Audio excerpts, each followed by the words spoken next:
super middleweight champion, former The Ring light heavyweight champion. Somebody got to do it. There's a lot to get through here. He was a reigning world champion for over 11 years. He is one of the very few boxers in the history of the sport to retire undefeated, with a record of 46 wins and 0 losses, obviously.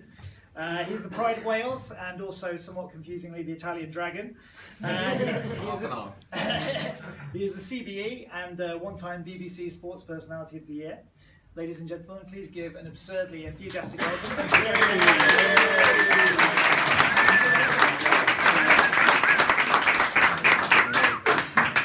Thank you for coming. Great beer. Nice to see everybody. Yeah. So we'll start with the main reason why we're here, which is the collaboration that you've done with Hamilton and Hare. So how did that come about? I think a few months ago, I think it was obviously the Mr. Calzaghe film that came out just before Christmas, and they got in touch with my agent. Obviously said they would like to have a chat, to do collaboration, seen the amazing clothes, I loved them, you know, definitely my sort of thing I would wear, and you know, it's great to be involved. You know, thanks to them for having me involved with it, so I'm happy with it. What kind of, how much kind of input did you have with it? What kind of feedback did you give them? Well, just basically, I just obviously, you know, I've seen some garments come to the gym, another photo shoot at the gym, see some of the pictures, and yeah, I just love the equipment. I just love it. You know, I love the clothing, and you can see the back rack. You know, it's great. It's something I'd wear. I wouldn't actually train in it. I think it's too nice for me to train in that. No way, I wouldn't get that too sweaty. You know, but they're comfy, and I love them. You know, like you can see, you know, the quality and so on. And like I said, it's lovely, and this is the first time I've been to the shop. So congratulations on everything. Do you have a favourite piece from the collection? Well, the blue one, yeah, it's always down there. I wear it all the time. I was going to wear it today actually, so I have to wear a shirt and a jacket. I left that at home. On the subject of clothing, are you known for always wearing black in the ring? How did that come about? I think it's mainly superstition. Plus, obviously, you know, when you got blood on your shorts, somebody else. They wash out pretty quick. Obviously, somebody else. Occasionally, might be a little bit of mine, but yeah, sort of just it's just like a superstition. I wore once or twice white, but like you said, you know, I just prefer black. I just like wearing the black and just stuck with them colours, and a lot of it is superstition. Plus, I thought I looked better in black. It's just a colour. Black's just tougher, isn't it? It's just not balanced. Yeah, mean. Yeah, exactly. Yeah. And then moving on from fashion to accessories, you got your first pair of boxing gloves when I think you were 7 or 8, maybe, and you started boxing around the age of 9. Yeah, I started boxing when I was about 8 years old. My dad bought me like this stand-on ball punch. To be honest, I love football. I wanted to be, my dad being Italian, I wanted to be a footballer. So my dad was a musician, so he used to sort of say go to the gym Mondays, Wednesdays, Fridays, and I'm at the gym. But I prefer to go football. And I always remember I was about 12, it's like freezing in the rain, and then I won my first British schoolboy weight title at 13, 36 kilograms. I think it was 5 stone 10. And I realised, wow, this is amazing to like be a British champion and be great at something, and realise that my hands were much faster than my feet. So I was never going to play for Juve or the teams I liked at the time. So that was it. That was my dream, you know. I won my first title in 1985. Give my age away, man. 1985. Derby Assembly ballrooms. The best feeling in the world, you know, to win. And I won the first round and to become national champion. And that was my dream, you know. I remember in school, I would like to think about it was great being a champion, a winner, you know. And didn't have a great time in school. Obviously coming from a council estate, you know, time was hard, you know, and it was brilliant to be able to be talented. And obviously my father gave me such a drive as my trainer right through my life, my career, and to go on from there and you know, to achieve like, everything you want to achieve is blessed. I mean, to have your father as your trainer is a really unique relationship, I think, in boxing. Really unique. It's hard. It's hard, you know. Me like. We're just a married couple, you know. We're just a ex-wife, bloody hell. No one's expensive. But yeah, it was tough. But you know what? He's like he introduced me to boxing. He got me into the sport. Like I said, you know, people said to get rid of my dad as my trainer because he never boxed. My dad was a musician, never boxed in his life. So it's hard for like father-son in any sport, you know, have that relationship.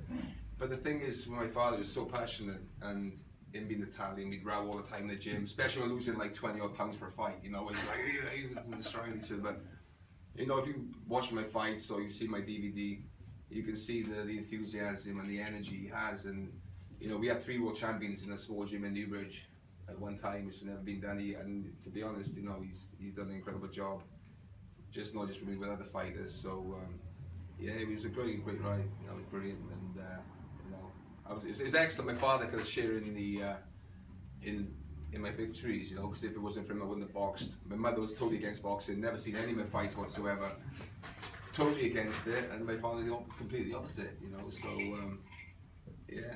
Did you leave the boxing in the gym? Because I kind of imagine like you at the breakfast table and your dad being like, keep your guard up and sucking on the head. Or, He used to piss me right off at times. Sorry for the language, but yeah, it did. But you know what? It was all for a reason. You know, sometimes when you're 15, 16, you're a teenager, you want to go and do other things, go out with guys and drink and everything else, like, you know, like people like you do when you're young. But he kept me driven. You know, he saw a talent, and when people would write me off, I suffered injuries and everything else at a young age, but he pushing me, and we didn't have much money, we didn't have much of anything really, but you know, we had love, and I still had 2 sisters and my mum and dad, and he always believed in me, you know, and it's like, he always believed in me. You know, he took over as main trainer when I was 17. I won 3 consecutive ABA titles, and turned pro, won the professional titles of British champion as well. Then obviously went on to my reign as world champion. You missed that one, didn't you? I'll let you off. I'll let you off for that one. That was really good. You got the main ones. You got the main ones. See me outside later. So, yeah, so I mean, obviously huge volume of training as a boxer. What was a typical day like for you? How much training did you have to do, and what did it involve? I can't remember. It was pretty hard. You know, I trained like a professional young age, so. Well, even though I was 13, 14, 15, I trained like twice a day. So I trained before school, come home, train again. But it was really difficult. Like I turned professional at 22. My natural weight was 12 stone 3. When I boxed Kessler when I was 35, my natural weight was 14 stone 8. And I had to make 12 stone. So I had to come from 14 stone 7, lose 30 odd pounds, and then fight this guy that's one takes your head off, and you know, the next day. So it was hard, so I had to really train 3 times a day. Like a month before the fight, I lose 1.5 stone. I'd be 9 pounds over normally the day before the fight. And I just started out, like dry yourself out, train, like sweatsuits on in the sauna. That was the hard bit. Fighting was the easy bit, you know. That was because the 12-week camp nobody sees. They only see the end bit. They don't see the bit where you're suffering, people around you are suffering, your family is suffering because, you know, you're hungry, you're thirsty all the time, you know, you go to bed with sweatsuits, so you wake up with sweatsuits on, and that's all you think about is boxing. So yeah, it was hard, but that's what champion's about. You know, if it was easy, everybody would be a champion. So, you know, I do miss boxing, but I don't miss losing all that weight. You know, it's nice to be able to, you know, being a champion and like being a world champion. And the thing is, I was champion for a decade just over, but I trained like a challenger. It wasn't all about the money for me, you know. It was about winning the titles, being the best I could be. And that's why it was easy for me to retire, like, cause I won all the titles I could win in super middleweight.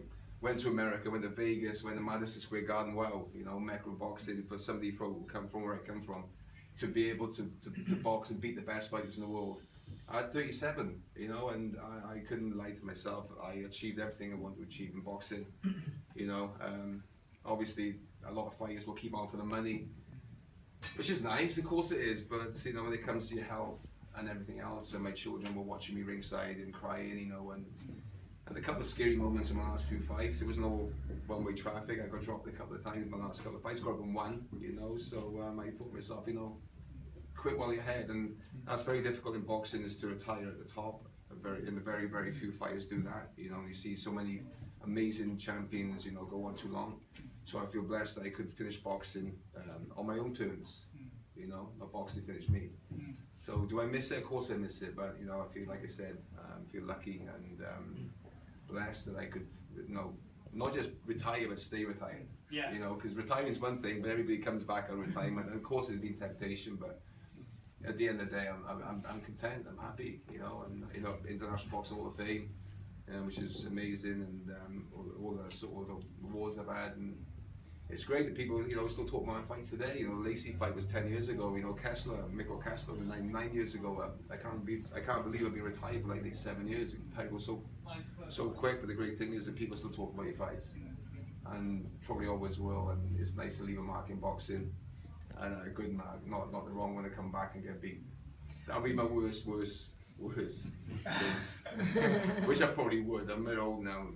My boy kicks my ass. He boxes, right? He's only 22, and he's pretty good. So I watch him do his training and help him out. Still keep in shape, and I love the sport. But it's nice to sit outside the ropes. I've gone in now. When you look back over your career, which achievement or which win are you most proud of? It's hard to pick one win as my favourite win, but beating Chris Eubank for the title was the hardest by far fight I ever had. I knocked nearly every single person out before that fight. And I dropped him in the first round. I was like, wow, this is going to be an ezy fight. I thought, what's this Chris Eubank all about? You know what I mean? So, trust me, after 6 or 7 rounds, he got back up, he's doing his little, easy thing. And I'm like, how that's doing that? What's wrong with you? I've got 6 more rounds to go, I'm going to get through this fight. But, I had nothing left, and just the will and the heart just drove me on to win that fight. And so many defenses, frustration, I was getting slang up with the press because I wasn't fighting unification fights, but boxing all about politics, and finally got the Jeff Lacey fight. That's one of my favourites, beating Jeff Lacey. I was beating the underdog as well, winning in the style I won against Jeff Lacey.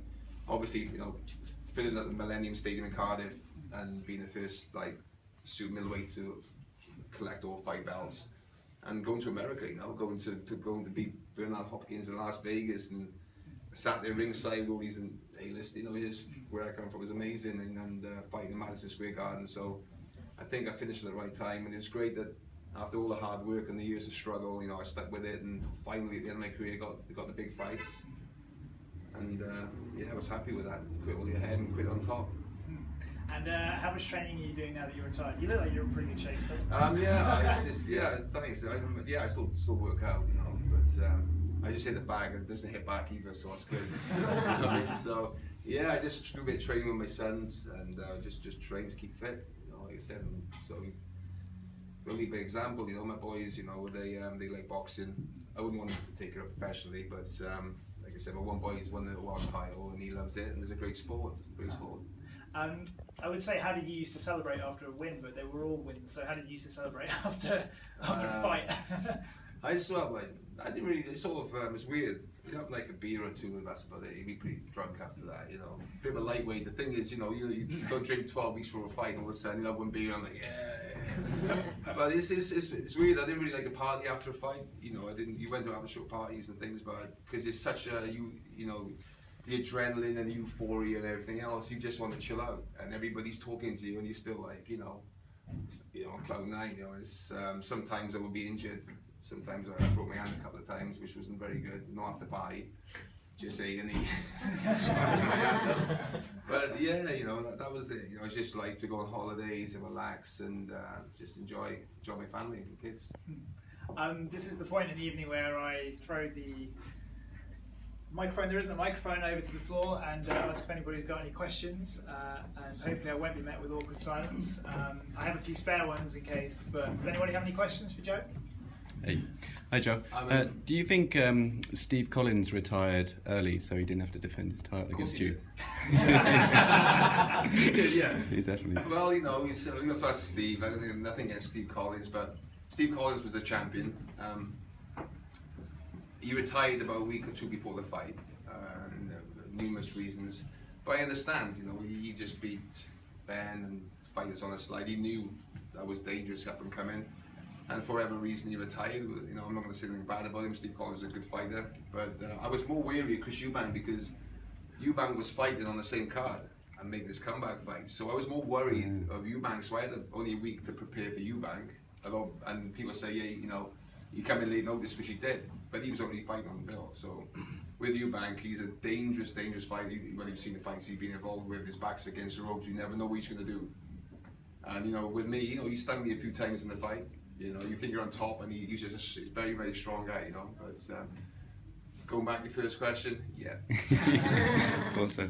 You talk a lot about Chris Eubank, and I was just wondering, the question I really wanted to ask you was, what was the most memorable fight? Now, obviously, the Eubank fight was a memorable one, but was it the most memorable? No, that was the hardest fight. It's difficult. It's like it's very hard when you look back at your career, you know, because you're so in the zone. You know, I think for me, I think it was Jeff Lacey, because that's the only fight in my entire career I was the underdog. Right. I'm being written off by everybody. Right. Now they come over there. I mean, boxing news. I say 99% of national papers, journalists, supposed experts in America and over here, so I was going to get knocked out. Right. So you can imagine how that sort of energy changes. It's always been a favourite to like this guy from America who's knocking everybody out. The sumo weight version of Mike Tyson's going to come and knock you out. And I mean, I know people personally. To me, those times going to get beat from my gym, and that you can imagine like so many emotions going through your head. So to go there and knowing I was willing to give my life that night. I've never been in such an amazing shape, because if I lost that fight, I would never go down as one of the best, you know. Right. Because this was my first unification fight, 9 years WBO champion, given this opportunity, I wasn't going to let it slip. Right. But I think he'd come over thinking, you know, he's going to come and bash up this aging guy, you know. But I was waiting for this guy to come along, you know. So I raised my game. The better the opponent, the better I fight. So it's like if I fight somebody I didn't know much about, maybe I'd fight 80%. I'd be within myself. Right. But when I fought this guy, I seriously prepared so hard. So meticulous, he'd have to carry me out the ring. So he hit me, I think, the first round, big right hand. It didn't budge me. I just come wailing away. And my dad was going, slow down. But I was so fit and pumped up. It's just like the 12 rounds, and it was great. And the referee, to be honest, the referee probably should have pulled him out. Right. You know, but I'm so happy he went to 12 rounds. I enjoyed that fight. I just loved it. At the end, looking ringside, all the journalists say, "I knew you were going to do it." You're a liar. I really pulled it. You're knocked out of that. Never believe journalists. Heroes? Sorry? Heroes? You must have your heroes. Yeah, when I was growing up, I loved Marvin Hagler. He was my favourite fight. Sugar Ray Leonard. Oh, yes. You know, the Sugar Ray Leonard, the marvellous Marvin Hagler. You know, Tommy Earns, Roberto Duran. And I have had the pleasure of, you know, spending time and meeting these heroes of mine, you know, and being able to go to the Hall of Fame and be there with these incredible fighters I used to look up to, you know. Right. One last question. Might be a little difficult, but your fighting style. Out of all the fighters that are your heroes, which one would you say your fighting style is closest to, if at all? I'm not sure. It's hard to say. You know, I think my style is quite unique, being a southpaw, and you know, I think Hopkins, you know, you give a compliment because they asked him, you know, obviously he still thinks he won that fight. But yeah, you know, he says it's hard to prepare for you because your style is not like anybody else's, because I changed my style during the fight. You know, I can go forward like against Mikko Kessler. I struggled, but in the fourth round he hit me some big shots. I mean, you know, it was touch and go. And he hurt me in the fourth round, but then I go back to my stool. But the thing is, he can adapt.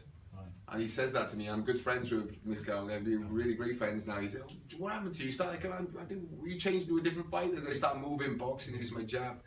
And that was the secret, being able to adapt in fights, you know. But I think my style was a bit different and awkward, Okay. you know. That's probably why I was champion so long. Hard to figure out. Hi Joe. Hello, man. What does it take to be a world champion? It's a difficult one, you know.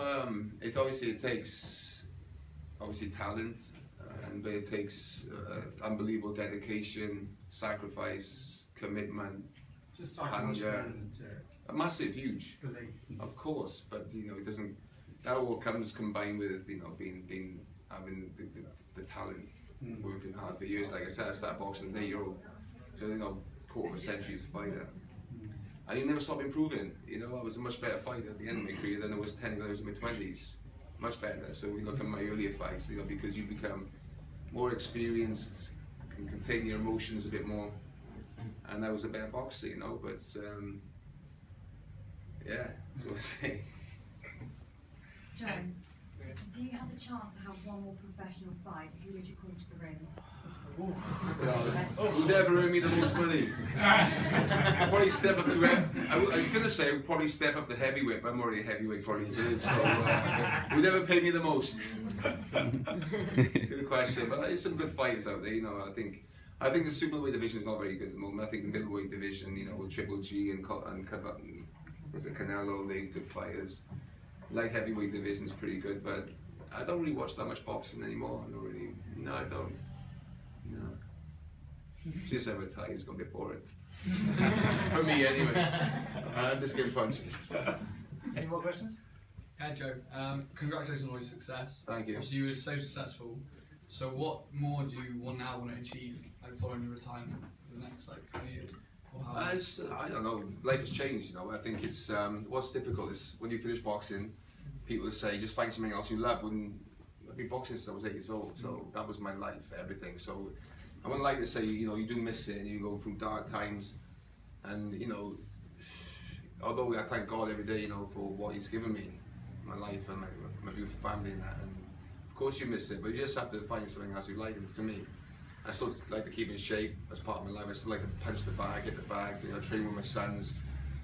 Being back home in Wales, I lived in London for 4 years, but I'm happy now back in Wales with my family. And I've been films out and been involved with this as well. And it is nice, to do other things in life and enjoy your successes and do other stuff. But yeah, of course, you do miss it. Nothing's ever going to be as exciting as stepping out in that ring and winning world titles, But at least I've done it and happy with that. I'm going to ask one more question. More questions than me. I don't know if fear is a fashionable word with the profession, but if it does apply, how do you deal with that? Because obviously that's a good question. I don't know. It's just years of experience. Of course you get scared and fear, but my fear was losing. Never fear of any man. Never fear of getting hurt. Fear of losing. And I lost my first ever fight as a 10-year-old. I lost my first ever amateur fight, and his name was Chris Stark, right? And it's unfair. I remember, right, because I lost about 9 amateur fights out of 130. I remember nearly every loss. I remember my first loss with my hands on the ring post, crying, and my trainer had to take me out of the ring because I hated losing. I beat him 6 times afterwards. All right. And also, his bloody father was one of the judges, right? Which is unfair. And it was a split decision. His father was a judge. That's a true story. I beat him 6 times afterwards. I lost the weight now. Where's the question going? How do you deal with it? Yeah, how to deal with it is that thought of losing to make sure I never lose. Do you know what I mean? But at the end of the day, I beat opponents before you get in the ring because so much is psychological, and if you can get into somebody's head, you will. There's so many masters of doing that. The fight starts when the fight's made. To me, in my mind, when the fight's made, then people, the press conference, we do the eye to eye, what you say, the way you look in somebody's eyes, I take a lot from that. And you can get right into somebody's head, which I've done. Some people you can't. And, you've got bullies as well, like Bernard Hopkins. He tried to get in my head, but he couldn't, and he could see that. And I laughed at him, and he said something to me, I'm from this, I'm from that. I laughed and took a step back, and he looked at me like I was mad. Because I didn't fold. And he came into the ring without this hood. The only fight you watched Bernard Hopkins, he come in the ring without his execution hat, because he probably knew psychologically that he couldn't get in. Is that an acquired skill, or is it something that It's not skill, it's just something in there. It's in the heart. It's nothing to do with it. It's in there. It's what's in there. I mean that recognition of fear. I know. I just was so confident. I had so much faith. I was so confident. I always believed I was going to win. I always believed I was going to win. Do you speak to Bernard Hopkins now? Are you friends as well? I met him once. I think I met him at the Amir Khan fight, and he was we had a nice conversation. And he said, "Come on, man, let's have a rematch. I'll come to Cardiff or whatever." The businessman, right? And he was congratulating me. He said some kind things to me, but I shut him up pretty quick now. And he said, "Come on, man, we can fight." I said, "Okay, 60-40 for me." And I shut him right up. He went, "We can negotiate." So he's a clever guy. He knows what he wants with the money. But yeah, I had a nice meeting with him, and he was complimentary. And for him to go on and achieve what he achieved in boxing.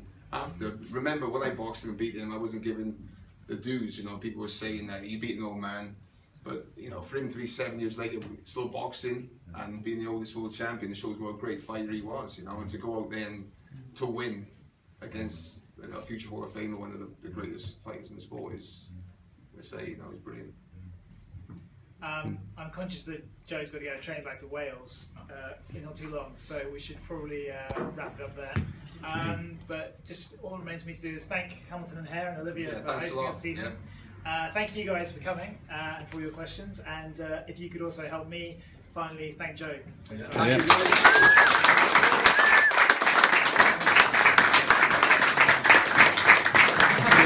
Thank you.